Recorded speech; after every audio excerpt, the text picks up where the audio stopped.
Hey YouTube, especially you soft washers out there. Here we are in South Central Texas in February, which we also call spring down here. And I've been looking at my soft wash system, and I had to design a portable soft wash system for a big job I was doing I didn't have access to, and it was too big to run my hoses around for all the line loss. So I designed a portable soft wash system, and I was able to get the job done. I'll stick in a little clip of the system I designed and the job I was doing. So I got that system done, got the job done, and then as always I'm working through how I can make it better. Can I do a bigger job? Can I do a faster job? You know, all that stuff we always go through. And as soft wash guys, we're kind of obsessed with distance. That seems to be our big thing, is how far can I shoot? And so kind of with that in mind, I'm thinking, well, how do we optimize the systems that we're using? And generally we're throwing variables against variables, and we really don't know what's actually helping and what's not. So I've always been of the mind that the size of my nozzle, the orifice size, is actually more determinative of results than my hose size, because I thought that's my final restriction right there. But again, it's a variable. So by actually putting measurements on what we're doing, it gives us something concrete to measure from or to build from, and what's beneficial and what's not. So what I'm trying to do is starting to narrow down concrete ways of measuring what I'm doing, and to see if basically improve my results in more of a concrete fashion versus piecemealing and wondering, am I getting another couple of feet when I shoot? And so that's kind of what we're doing. So obviously you guys are going to have your own thoughts to throw in, and hopefully I can get things kind of moving in a good direction. It's going to help all of us. Okay, so to remove some of the variables and to get to a measurable result, we need to kind of pin down what our system is, what our parameters are that we're starting with. I created a portable system. So I'm taking the portable system, I'm taking the pump and the solution and hoses to the job, and I'm working within a 50-foot radius. So I'm optimizing my system within that 50-foot radius. Now if you're working off a stationary pump, which is on your truck out on the road or driveway or wherever, and you're running 250 feet of hose, then your fixed starting point is your 250-foot system. So you want to do your measurements with that 250-foot system in mind, and kind of narrow down, or kind of hammer down that, so you have measurable results from that system you're working with. Does that make sense? So this is my portable system. So I've got everything in a unit. I've got my power down at the bottom, I've got my pump, I've got my solution here. I take it around the job with me. I load up my hose, and it loads on the cart, and I'm using stainless steel hose because I absolutely love this stuff. It doesn't kink, it drags through the grass very, very well. It's just so easy to work with. It's light. I mean, look at that. It's so easy to work with. So one of my goals is to know if this stainless steel hose is sufficient, if it's going to be good enough for me. Because the problem is, as I talked about in one of my other videos, and again I did the same problem with the other videos, too many variables. So I want to find out if I can use this stainless steel hose without it hurting me. Because I did have,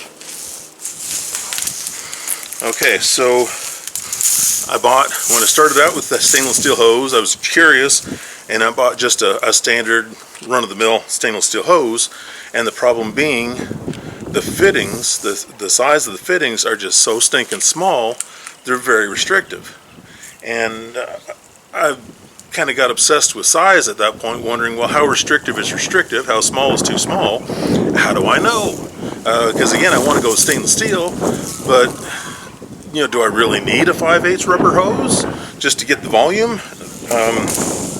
And again, you stick a tip on the end of your hose and you shoot it, and you think, well, maybe. But how do you measure? How do you know for sure? So this is one of the other things I want to work with. Is this good enough for what I'm doing? Does this do the job for me? So let's head back down to the pump. Okay, so now my system is more or less set to the pump. So I'm using a gas caddy with a valve that's already set with the spigot, however you want to call it, that's already set. So I'm using a 1/2 inch feed off of that. So I can't really change that. I'm limited to this hose. There's not really anything I can do. There's some variable pumps you could get. The pumps might change a little bit, but I'm kind of setting that aside. That's a decision you're going to make as you build your system. How are you going to do these components? What I'm basically looking at is coming out of the pump. Well, I guess let's call this the system. How do I know what my system will support? So that's kind of where we're going from here. Now my system, I mean this pump is supposed to do 80 pounds PSI, and it's supposed to do 6.5 gallons a minute. But obviously everything leading to the pump is going to change that a little bit. So we have to measure it. So I've got a pressure gauge, and I've used this in another video. This is going to be a flow gauge. This is going to show me what the volume is. Let's see, I need to change that setting. Okay, so that's going to show me gallons per minute. So that's going to show me what my flow is. So we're adding a flow gauge. Okay, so I've got my pressure gauge and I've got a flow gauge. So we're going to measure what pressure my pump will put out, and we're going to figure out what volume my pump will put out, unrestricted. So we'll measure the volume coming straight out of the pump, best I can, obviously. Okay, so let's get where we can see this stuff to test it. So I'm going to turn off my outflow. So there's nothing going out. All that's open is the pressure gauge. Let's see, am I on? I'm not on. Why aren't I on? Oh, I'm not plugged in. Okay. I got this. Here's my pump. Guess I'm on now. Okay. So what I'm at right now, it's at 100 pounds. Now, I know it's not going to maintain 100 pounds. That's probably the shutoff. So hopefully it's going to maintain somewhere around 80 pounds once it's got some restriction. With that, let's see if we can see what the flow will be. With an open flow, my pressure is going to drop way off. Yeah, it's going to run, somewhere around 20-30 pounds. It's going to be pretty low because there's no restriction against it. And I'm set to 0. Okay, so we'll test and see what the flow rate is. Oh.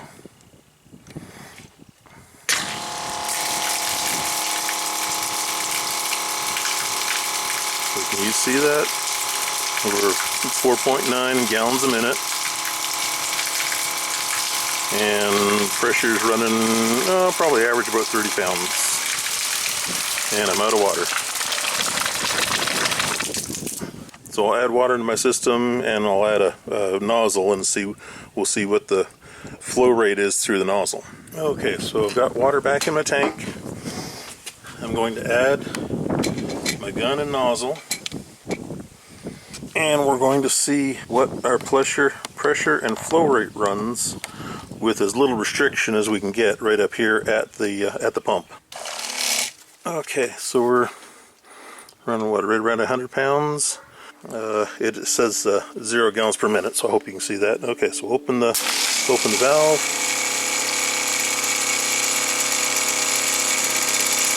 And the pressure's way down because there's very little restriction right here, and that's doing 2.5 gallons a minute. So the trigger and nozzle setup I have runs 2.5 gallons a minute. 2.5. Turn that off. Drain the pressure.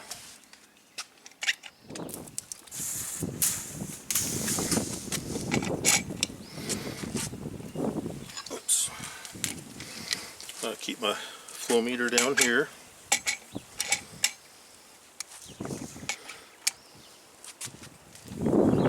Back out for a second. So I'm running my 50-foot stainless steel hose, and it's a hyper hose. I've got a video about the hyper hose. And I've got my gun, which awesome gun. I'll link to it in Amazon, and I'll have a link to the sharpshooter as well. Okay, but this is my setup. So 50 foot stainless steel hose, my gun, and my 4 gallon a minute nozzle, and we'll see what the pump does. So there we are at 0. I sure hope you can see it. And my gun helps turn it on, doesn't it?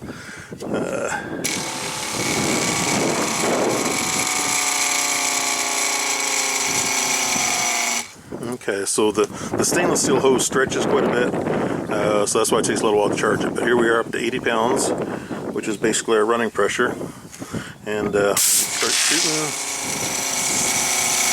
and we are shooting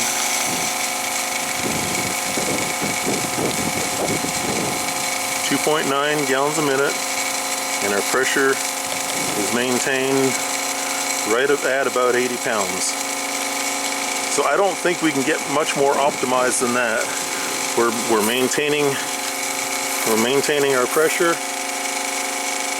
and we're doing as much volume as we can. So I think at this point we can do, run out of water.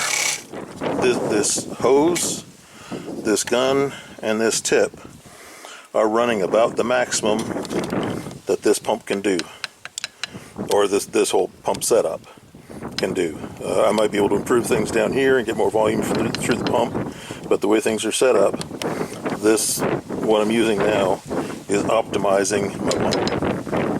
But here we are switching the hyper hose for the cheap generic stainless steel hose, and we'll see what difference that makes.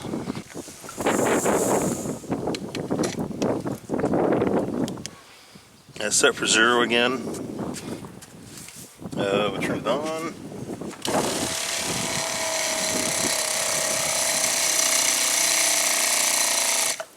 Takes a little bit to charge. Okay, so we're up to 80 now. Okay. So we're doing 2.8. Look at our pressure. So we don't have I guess that means we have too much restriction? I'm not sure. But I clearly don't have the same pressure I had with the other hose. Okay, let's go back to the hyper hose.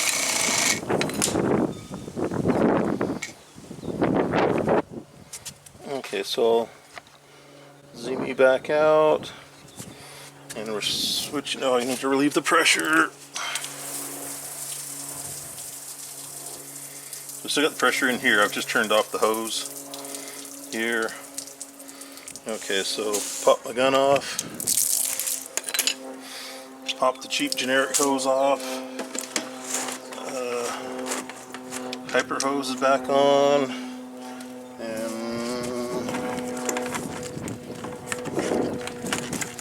here's the other end of my hyper hose, and nozzle on. You're seeing all this, okay, and then open the valve, charges the line.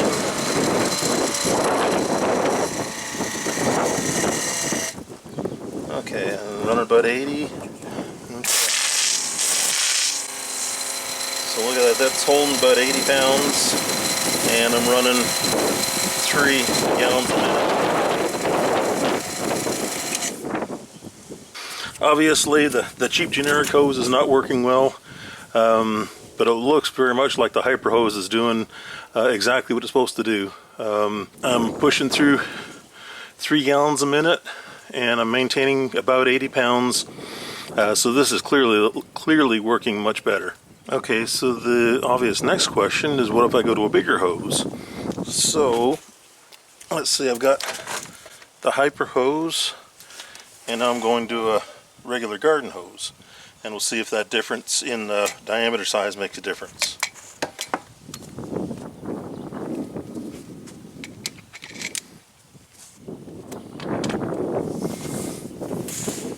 Okay, and again, the same gun. Now I didn't bother switching up the ball valve. That shouldn't make much difference. Here we go, we're going to try this. Charge the line.